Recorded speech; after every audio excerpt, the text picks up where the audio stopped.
tokonde. Na kombo ya tata ya mwana pe tata molimo santo. Nzambe na ngai lelo ezali moko munene na biso bana na yo. Le 8 juillet ndenge tosangani kati na esika oyo. Ezali jour ya semaine. Ya solo na 1992. Ezalaka un mercredi. Papa, merci. Na nyonso boko salela biso. Bo pesaki biso souffle de vie memi biso nesikoyo. Toyoki matei mama pasteur asili kolesa biso. Fungola biso mato ya molimo. Po yangonde eleki nyonso pesa biso makasi to salelo na solo. Yaka koteya biso po bipai to uti nde toyebi. Kuna tozali kokende ba surprise ebele ezali kozela biso. Oye lingi bino banzambe tika yango esalema na kombo ya tata ya mwana pe tata molimo santo. Amen. Na kombo ya tata ya mwana pe tata molimo santo. Saint oye. Saint oye. Saint oye.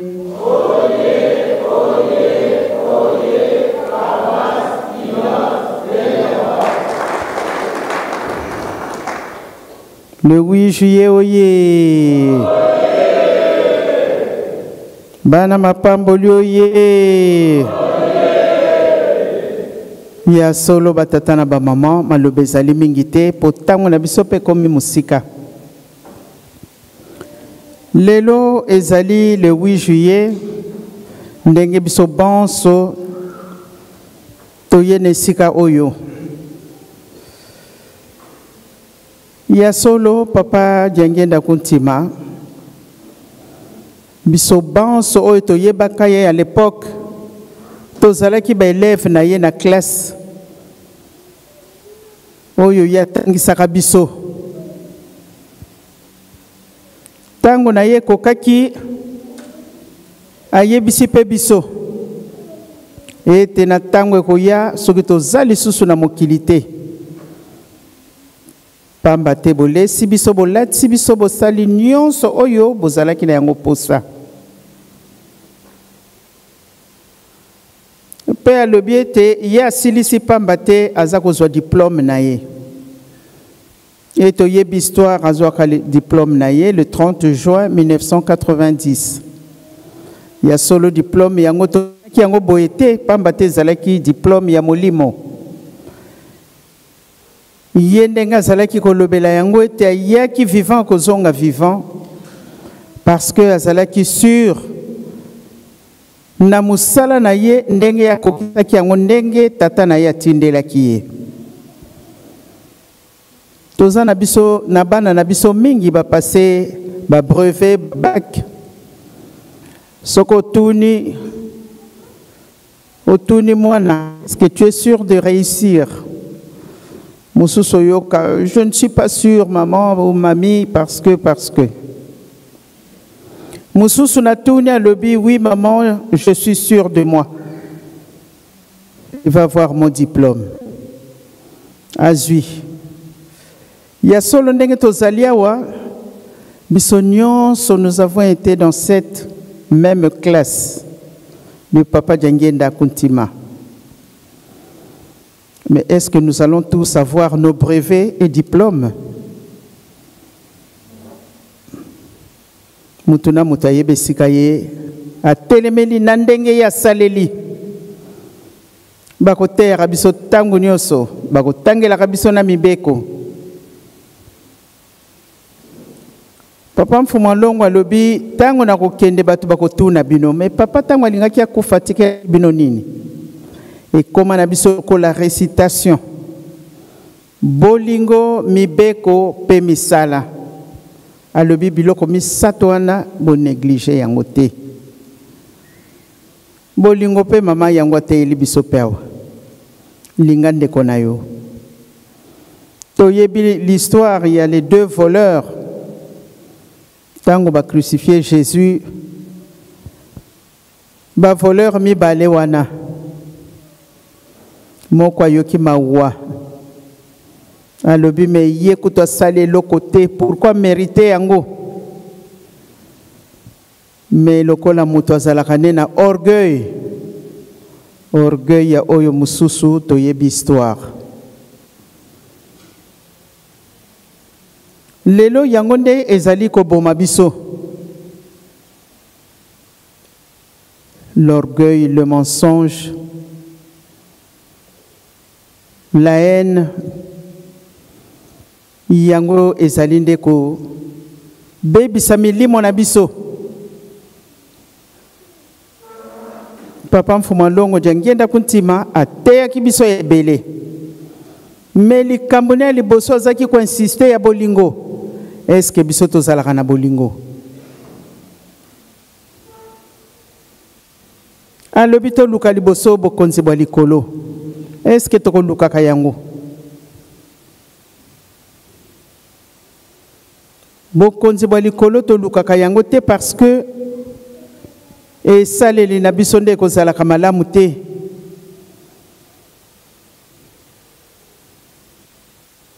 Yango nde pasi na biso ye lelo. Tala pasi kati na mokili. Tozali komona pasi na mboka na biso ndenge ezaleli. Bato bazali kufa lokwa banyama. Guerre peut déclencher na poto. Tolobi nini biso bakimbangisi? Kimbangisi ye. Bana tata molimo santo ye. Bana bafandi na nzambe ye. Biso tozalaka prévenu na makambo nyonso koko yela biso na mokili. Tozali prévenu batata na ba mama. Mukolo wana ezalaki mukolo ya pasi. Ndenge na lobaki yango dimanche. Le 8 juillet ezalaka mercredi. Après prière, il y a midi, tosilisi nzoto na molimo et kabwani. Dans un témoin oculaire, j'étais présente. Ba tata na ba maman. Ezalaki facilité. Ndenge na lobaki le 6 juillet, oyo papa salaki ngai rappel. Ya makambo nyonso salaki koyebisa ngai. Voilà dans les jours à venir ce qui va vous arriver, ce qui va nous arriver. Il y aura des bouleversements, ceci, cela. Abandi koyebisa ngai depuis 1985. Et le 6 juillet, à Salingaï rappel Yamakambo Nyonso, o ya yebisa kingai.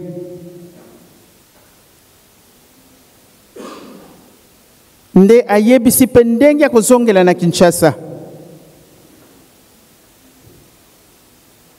Alobi, je vais rentrer à Kinshasa, mais ça ne serait pas avec ce corps. Makambo nyonso ndenge alobelaki yango.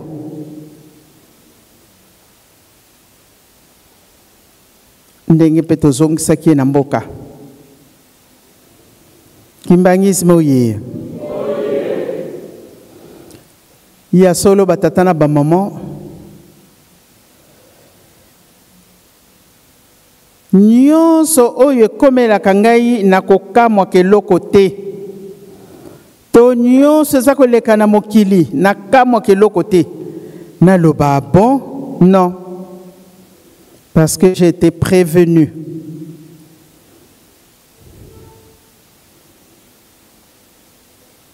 Tangu tozalaki kokola tozozwa papa ndenge mwana nyonso amonaka papa na ye. C'est mon père, ça s'arrête là. Je lui dois du respect. Ndenge mwana nyonso apesaka respect na tata na ye, le respect était là. Mais au fur et à mesure nazali kokola namoni que ce n'est pas un papa comme tous les autres. Il était différent dans beaucoup de choses. Ba tata na ngana ba mama na ngai. Nyonso eza koleka na mokili nga na kamwa ka lisusu likambo te. Soki na moni na lobi oui. Yango na ba tata na ba mama. Mutu akosalaka yebi tina nini ya kosalelaka. Tokoyaka tous les dimanches, na ba culte na biso circonstanciel, comme aujourd'hui. Tokoyoka kamatei, bako lesa kabiso tango nyonso. Cherchez d'abord le royaume de cieux et tout vous sera donné par surcroît. Ba surprise ezali ebele. Tozala makasi na mabondeli po Nzambe akweyisa l'indépendance spirituelle. Yango ekoya kokata makambo nyonso. Tango na mokili akoyeba yo soko ozali nani. Batata na ba maman tokoloba mingi te. Po lelo mokolo yango ezalaka soki ndenge nini, mais c'est vrai nazalaka pensa triste te. Mais c'est vrai que quand je pense, je reviens en arrière, nde wana lem soki na kanisi paseye. Mais après komaka feti munene na banzi otozalaka mokolo wana. Batu mingi na tango na tozali awa tozali te. Tozali na ndenge lekelaka tozana ba souvenir. Souvenir makasi. Na tango koya soki tozali susu na mokili te. Ou bien papa kulutu. Ou bien ngai mfumu longo, mfumu mbanza. Toko kende pamba te toyaki mobembo. Elekela bongo to elekela ndenge wana te. Ndenge alobaki papa kulutu akei. Ya landi papa mfumu mbanza sukisi. Batata na ba mama tozana lingomba ya solo. Natiaka kutu tembe moko te. Parce que nyonso lobama na mona kayango. Je vis ça donc natiaka doute te. Pour moto ko salanga lavage de cerveau, je ne sais pas. À moins que nazu maladie soki nini oui. Wana na komo loba de n'importe quoi. Mais tozana lingomba ya molimo ya solo. Total et pas tozali ko kende. Ba surprise et silina noté. Total ndengni toko kotela na 2026. Papa lobaka likambo moko un 23 décembre toko mona likambo ya monene kozala na mokili. Est-ce que matériellement si to moni yango na noté est-ce que c'est le cas qui spirituellement le spirituel ne se voit pas? Est-ce que Zalina ne toko mona ngo biso nyonso? Parce que ce qui date on est pesamela ki biso c'est que toko vivre yango. Oyo toko zwa chance toko mona likambo yango. Mais likambo yango kozala nini? 23 décembre. On n'a pas donné l'année. Yango na batata na ba maman. Lelo ezali mokolo mabondeli. Tozala makasi na mabondeli. Ba surprise esili na noté.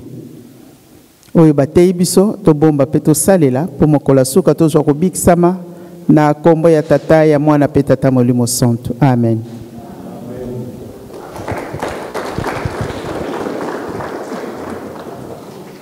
Na kombo ya tata mwana pe molimo santo biso nyonso tutulani exhortation ya maman na mokolo ya lelo ya lewigie. Tobongisa mitema pe maboko na biso totonda oyo sino mokolo monene na kombo ya tata mwana pe molimo santo na kombo ya tata ya mwana pe tata molimo santo